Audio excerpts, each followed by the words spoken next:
Hello my friends and welcome. Let's go for the situation review on the front lines. Let's move to the Bakhmut city. Some of you said yesterday that I didn't review the Bakhmut city, basically because it was no any change for the yesterday, so day before yesterday, but today there was a big change. Wagner's took the Bakhmut city. Well, on this military map we may see that still this part is not under their control, but Wagner's officially claimed, and yes, I may confirm that they've took all of the city under their control. Is it the success of the Russian army? Not really, it's the success of the Wagner private military force. They showed that they can take the city using some of their resources like prisoners from Russia. And now Wagners do not have that resource, so they're unable to hold in Bakhmut for a very long time. That is why today Prigozhin announced the second time already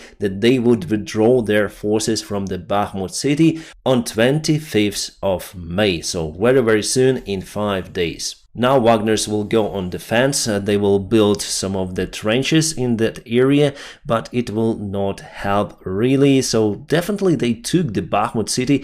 They lost, according to our calculations, around 70,000 soldiers. Here we're speaking about the wounded soldiers as well. And from the strategic point of view, Bakhmut is not that important compared, for example, to Avdiivka. We'll speak about it a little bit later. But definitely they've took this area under their control. As for the Ukrainian counterattack, we're gonna check out the timeline. So it was no movement from our forces recently, and our guys in this area, they just got the call to leave their positions. So it was the organized move out from Hromove over here and from Ivanovska over here. So the counterattack actually played a great role because we pushed the Russian forces further from the road and they were unable to shoot at us very precisely. But Prigozhin himself says that taking Bakhmut is not as important as defending it. So today the Ukrainian command confirmed that the mission for now is to encircle the Bakhmut city from two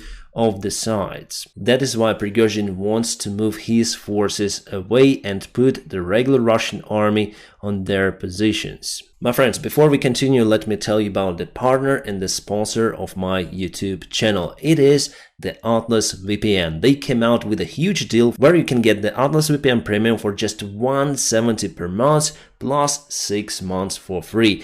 It's the lowest fee possible for the premium VPNs as Atlas VPN. I constantly use the Atlas VPN on my devices, and let me tell you why. Atlas also has awesome feature of the multiple devices support from the single account, so I use Atlas VPN on my iPhone, laptop and iPad. I always keep it on to make sure that my devices are protected. When I have some free time, I would like to watch my favorite series on the Netflix platform, so not only Atlas VPN gives me the permission to access any kind of series in my country which are blocked or not blocked, but it gives me fantastic streaming speed. Basically, there are no any changes in that parameter, whether Atlas VPN on or off.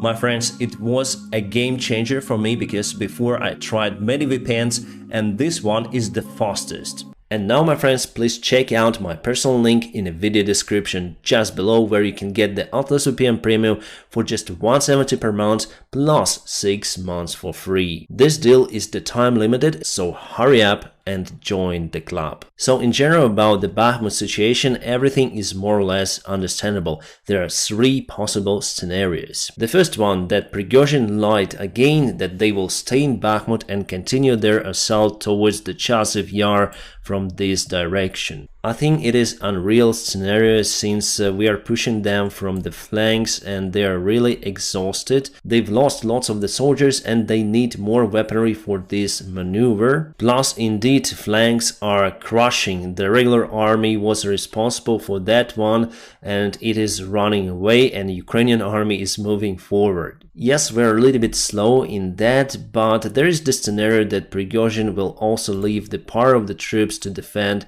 the Bakhmut city and cover the flanks. That is more possible scenario, and you need less people, less soldiers and less resources in defense. So that second scenario is that Bakhmut from the Russian side will go to the total defense, and the Ukrainian army would be unable to penetrate that defense, so attack will stop.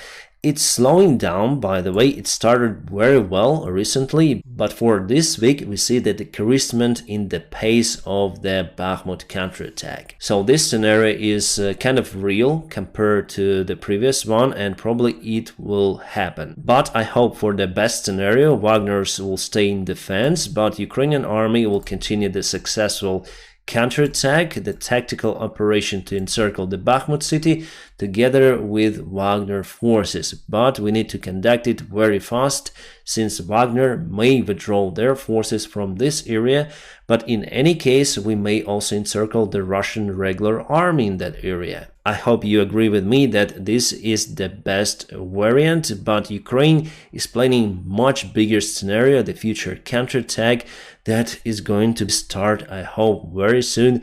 It's already the end of May, and I expected it to start at the first half because the weather was pretty much good, but probably Ukrainian army just waits for more ammunition or something to start it. It should be planned very precisely. Of course, it is bad that Wagners took the Bakhmut city, but the fight for this kind of the small city continued for 224 days. Because of that city, the conflict sparked between the Wagners and the regular Russian army. Because of that city, Wagners lost the potential to move forward. Because of that city, nowadays the Russian army might be encircled. Also because of that city, I think we finally got the weaponry that we should use on a future counteroffensive operation. Ukraine was able to concentrate lots of the Russian forces at one particular spot, and they took the spot, but not for a long time. Okay, Avdiivka, and I think it's even more important than the Bakhmut city, not a good news coming from Krasnohorivka. Russia moved forward and they've took this field up to the railroad over here. It is definitely not good, but still I think, and I'm sure about it 100%, that they will not be able to encircle Avdiivka. So if Wagners would take in account the strategic advancement, not the tactical one, they would probably throw their forces to Avdiivka, because here are two very important roads that may cut all of this area. From Bakhmut there are also two of the important roads, but they lead to this area, Drushkivka, Kramatorsk and Slavansk. With the current forces that Russia has, even together with Wagner and the regular Russian army, they're unable to take all of those cities. So from the tactical point of view, it's the temporary defeat for Ukraine, but from the strategic point of view, there is no big change. And maybe in the future it will give more pluses to us in case there will be the successful mission to encircle the Bakhmut city. The Russian army speaker Konashenko today said that Wagner took the Bakhmut city under the support of the regular Russian army. The Russian military officials do not like to say or pronounce the Wagner word. The last time they spoke about Wagner was more than 1 month ago. And again they say that even in Bakhmut the Wagners were supported by the regular Russian army aviation, artillery and other divisions, which mostly, I would agree, lies if we speak about the city itself. There are the Wagners only, and Prigozhin obviously will get mad about it again. Yes, there was the video of him inside the Bakhmut stating that they've took the city, and I may agree. I saw in the publics and some of the Ukrainian officials say that no, we are holding in Bakhmut, but it's time to accept, my friends, that we lost control over that city and there will be the other operation, and if we are successful, all of those soldiers would be encircled. Yes, there could be even some shooting inside the city because the counterattack of Ukrainian forces is ongoing very close to the Bakhmut city, and we also may use our artillery to target the Wagner's position. And again, Prigozhin accused Shoigu and Gerasimov for the wrongdoing in Bakhmut, especially with the support, with the supplies, artillery shells and so on. Prigozhin confirmed that because of that they've lost 5 times more men in Bakhmut that they should. He told that all of those criminals like Shoigu and Gerasimov should be prosecuted and punished. But he shared his words of greeting towards Vladimir Putin and military officials that are being disconnected from the Russian military, like General Surovikin and General Mizintsev. They're now very close associated to Wagner, and Mizintsev is serving now in Wagner forces. So we understand that it's the huge division between the Wagner and the Russian army.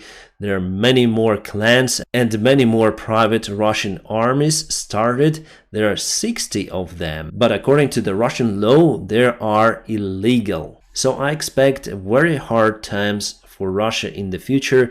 Then those armies will start to fight against each other. Now they fight just in the social media, but as the war continues, the degree of this fight will increase and the fight for the power will start obviously. There was the crash of F-18 fighter jet today in Spain, so this is the fighter jet flying to the ground. I posted the full video on my Telegram channel. You may also find it in the video description just below, and the pilot was able to eject from the airplane just before the airplane went into the ground. So far, I have no information about the pilot. Hopefully he is alive.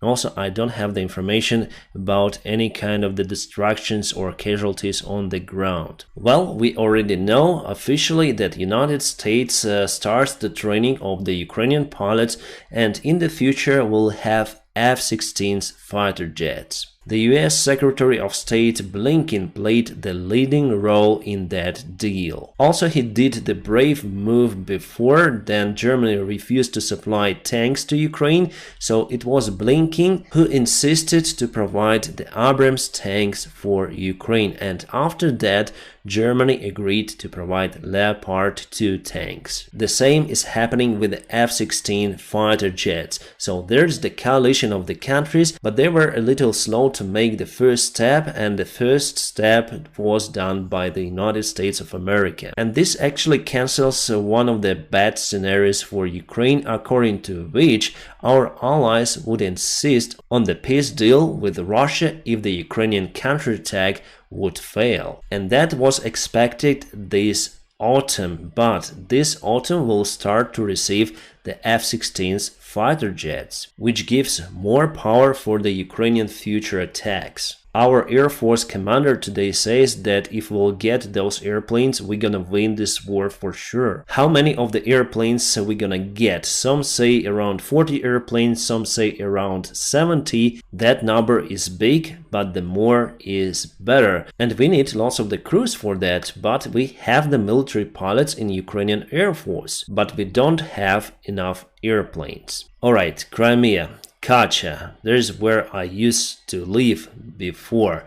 There is the Russian airfield. It was rented from Ukraine since Ukraine got the independence. Nearby there is the Belbek airfield that was occupied by Russia in 2014. So Kacha airfield was under attack. Today there was some of the explosions reported, together with one destroyed Mi-8 helicopter. Again, without the video or photo evidence, it's hard to confirm. I've told you already about the Putin's bunker, and now we have the 3D model of that corridor with some sort of the room where you may spend lots of the time.